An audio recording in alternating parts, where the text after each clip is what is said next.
Retour sur le plateau de TV Sud pour la deuxième partie, toujours en musique s'il vous plaît, avec Franck Macou, Marco de Los Niños de la Noche et Jimmy. On va continuer à parler musique, on va parler One Man Show dans un instant avec David toujours là. On salue Amy, ma petite Amy, ça va bien? Très bien. Prêt pour l'agenda? T'as encore plein de bons plans à nous donner? Oui, tout à fait. Et puis parmi les bons plans du week-end, et même surtout ça commencera la semaine prochaine, c'est la nouvelle édition. Si vous aimez le vélo, les amis, ça tombe plutôt bien, ben vous allez vous régaler. Roland est avec nous, ça va Roland? Oui, ça va très bien. Est-ce que vous prenez plaisir avec la musique gypsy? Mais tout à fait, c'est important de découvrir cette musique et je crois qu'aujourd'hui, j'ai vraiment pu savourer des grands artistes. Bon, Franck, Jimmy, vous faites du vélo, vous pédalez les gars ou... Non, nous, on se déplace qu'en voiture. Et en plus, c'est le son automatique. Ah, voilà, j'allais dire. Bah, eux, ils se déplacent simplement, physiquement, avec des vélos, pédales, plus que jamais. Dit, au bout d'un vélo, et c'est comme ça que le cyclisme marche. Et ça fait 43 ans que ça dure, et c'est vous, Monsieur Fanjul, qui avez lancé l'étoile de Bessèges. Vous l'avez créée. Comment c'est venu cette création déjà de cette course mythique? Eh ben, la création est venue tout simplement par le fait que je faisais du vélo. J'ai couru pendant 15 ans moi-même, mais en tant que coureur amateur. Et pendant 2 saisons, j'ai été hors catégorie.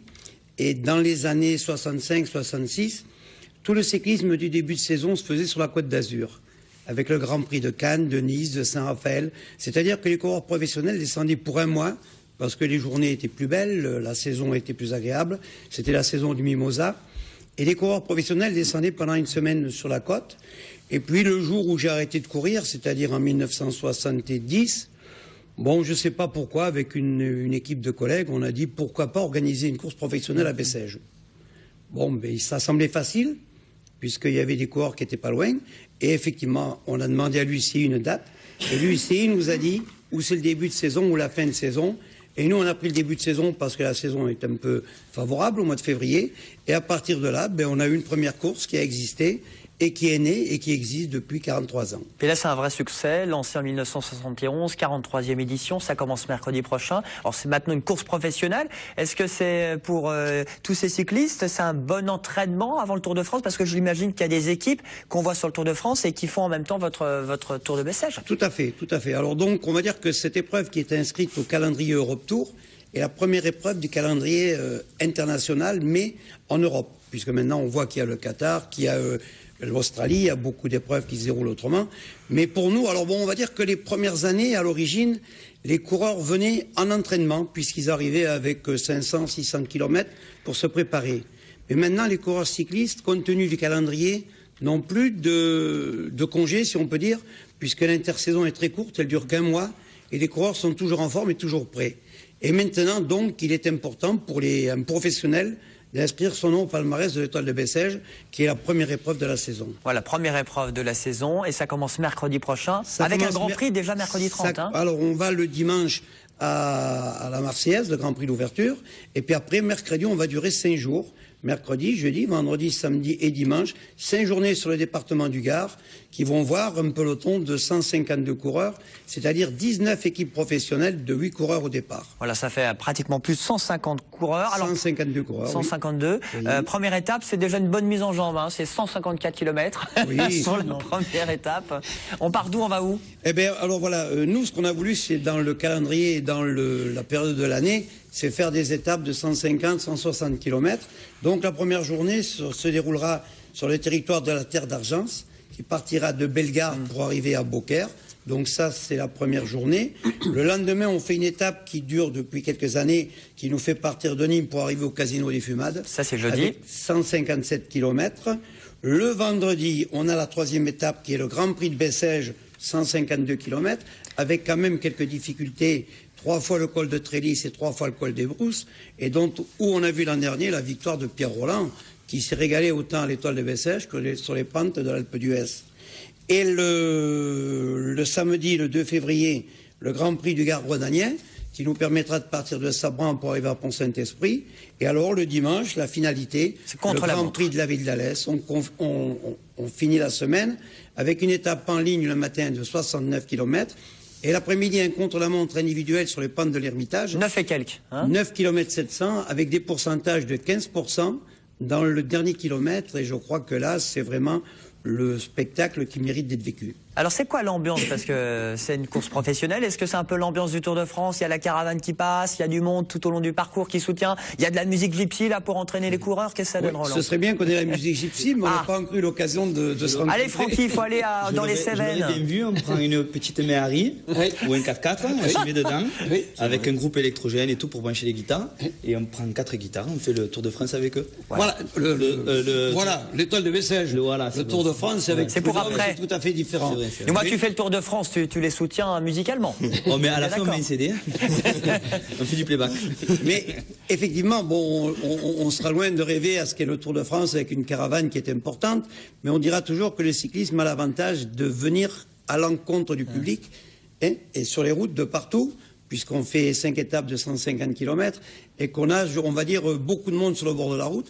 Maintenant, c'est la première de l'année, les coureurs ont des nouvelles équipes, ils ont des nouveaux maillots et je crois que c'est ce qui intéresse tous les sportifs et tous ceux qui aiment voir ou passer un dimanche, un après-midi avec les enfants et passer une bonne journée. Vous avez déjà estimé combien de spectateurs tout au long de cette étoile de Bessèges sur ces différentes étapes? C'est toujours ce qu'on nous demande un peu. Mais est-ce que vous comptez, Roland? Est-ce que vous avez le temps? C'est difficile. Des fois, dans un carré de 200 mètres, on arrive à compter en voyant les photos et les images, mais on n'a jamais pu évaluer, effectivement, mais on sait qu'on a un très beau public, on fait des belles arrivées, et maintenant, je crois que c'est ce qui met en valeur l'épreuve et les groupes sportifs qui sont présents sur cette semaine.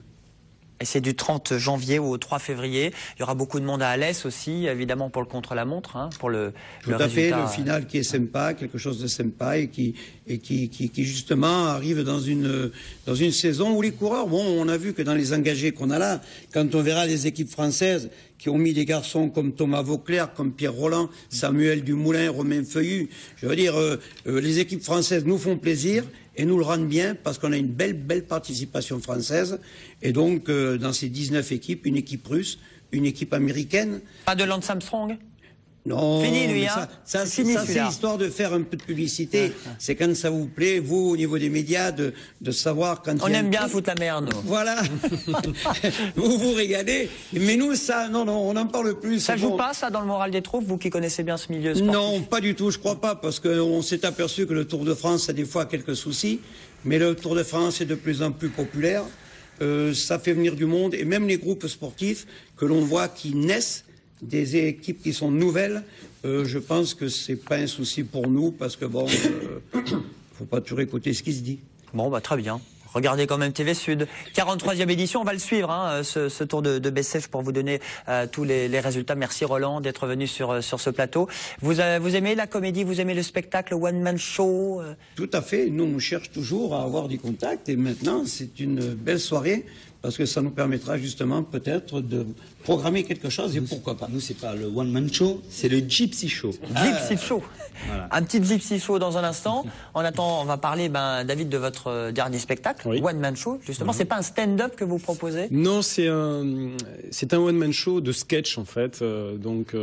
Moi, j'ai voulu faire un spectacle sur les souvenirs de mon enfance. Donc je suis retourné chez mes parents. C'est votre nounours là qu'on voit? Voilà, c'est mon vrai nounours. Le vrai nounours d'enfance quand j'étais tout petit, quand j'avais à peu près 6 ans.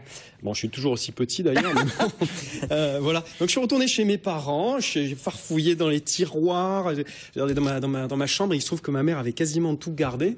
Donc j'ai retrouvé, voilà, on en parlait tout à l'heure parce qu'elle elle a gardé son petit doudou d'enfance. Et t'as ton nounours aussi? Oui. Mais il paraît qu'il est complètement défoncé. Oui. Moi, qu'est-ce qui se passe? Ah ben, je l'ai gardé. Qu'est-ce que tu fais avec ton nounours? Je l'adorais.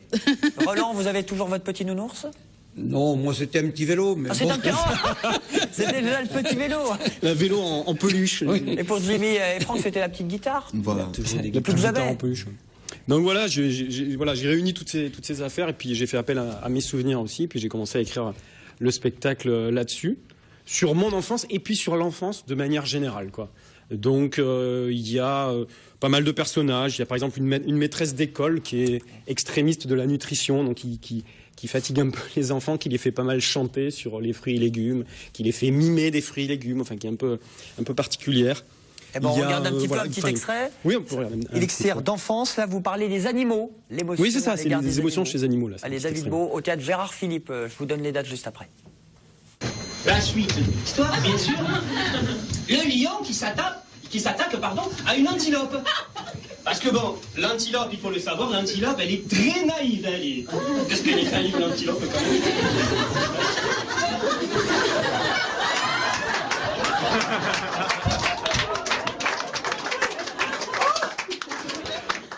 Un point d'eau. Venez les filles.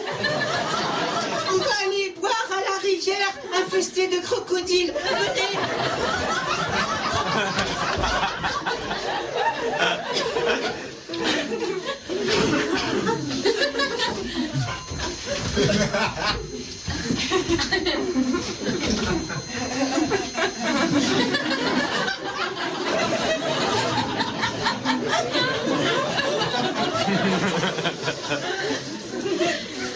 Crocodile, comme tout le monde le sait, est très patient. Un crocodile peut attendre de 15 minutes à 1 heure devant sa proie sans bouger rien. Et pendant ce temps-là, l'antilope. Oh, c'est marrant, ce gros bout de bois qui fait... Je n'avais jamais vu des comme ça. Elle est bizarre, l'écorce, elle est toute cannelée.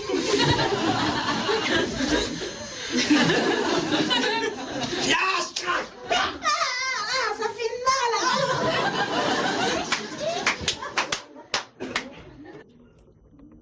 Ça vient d'où cette passion pour les animaux? Vous alliez au zoo du Lunaret tout petit? Moi, je suis pas montpelliérain, je suis marseillais, donc j'allais au zoo de Marseille à l'époque. Et c'est vrai que comme tous les enfants, ce que j'ai remarqué aussi, c'est que les enfants adorent les animaux, adorent les peluches. Ils aiment les peluches, les animaux, et ils aiment aussi les super-héros, les personnages. Voilà, moi, c'était James Bond, c'était Fantomas, c'était Ali Baba, voilà. Et j'en parle dans le spectacle aussi. Par exemple, mais vous trichez un petit peu, il y a du fictif aussi. Il y a aussi du fictif, il y a aussi du fictif, mais il y a des histoires vraies. Ouais. Il y a par exemple, je parle d'un Tintin, mais Tintin plutôt du 92, quoi, qui est un peu l'accent. Enfin, et Milou, il est comment dans le chien? Milou, il dit viens ici, Milou, je te défonce. Enfin voilà, c'est un petit peu un Tintin un peu un peu rebelle quand même. Un peu rebelle, quoi. Il faut pas l'emmerder, quoi. Et puis il y a un petit gamin aussi, Jérémy, qui est un enfant un peu psychopathe, qui fait torturer une poule. Enfin voilà, il y a qu'est-ce qu'il y a d'autre? Je parle aussi de Richard Klederman, parce qu'à l'époque, je faisais pas mal de magie. Et en bande sonore, je mettais du Richard Klederman. Et quand je me suis rappelé ça, je me suis dit, mais c'est pourri, Richard Klederman. Inspiration. Voilà, et après, chacun trouve son inspiration. Voilà. Et donc, j'ai remis.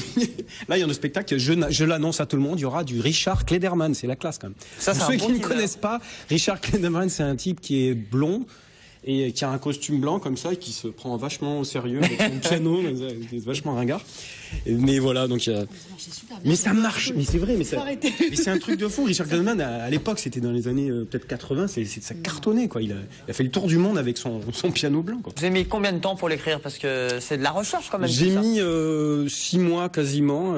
Par intermittence, quoi, voilà, parce que faut aller chez maman, faut aller retourner chez les parents. Où est mon nounours? Puis dans la nuit aussi, des trucs qui reviennent dans la nuit. J'ai pas parlé de ça. Enfin, voilà, donc il y a plein de sujets qui sont évoqués. Il y a James Bond aussi, voilà, James Bond au quotidien. J'ai imaginé James Bond qui prépare des œufs, qui passe l'aspirateur. Le sac est plein, comment il va faire? Enfin voilà, c'est une grosse. Mais qu'est-ce qui se passe dans votre tête, David? Plein de choses. Le retour à l'enfance. Plein de choses, voilà. Élixir d'enfance. Voilà, élixir d'enfance. Venez boire cet élixir d'enfance avec moi et puis. 31 janvier. Voilà. 1er, 2 février. Au théâtre Gérard Philippe, c'est à 21h et pensez à réserver, quoi, voilà. Et c'est à Montpellier. C'est à Montpellier. Bon, merci beaucoup David. De rien, merci beaucoup. Roland, 43e édition de l'Étoile de Bessèges. Venez soutenir l'ensemble des coureurs, des cyclistes pour ce rendez-vous professionnel. Émile Agenda dans un instant. Olivia Ruiz, interview dans quelques minutes. Juste après, un petit peu de musique gypsy, ça vous dit les amis? Allez, c'est parti, Los Ninos de la Noche avec notre ami Franck et Jimmy pour le live. À tout de suite.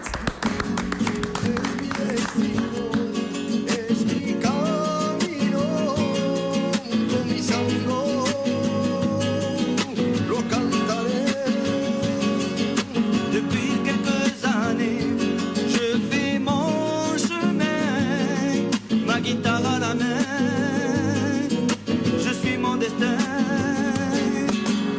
Es mi destino, es mi camino. Con mis amigos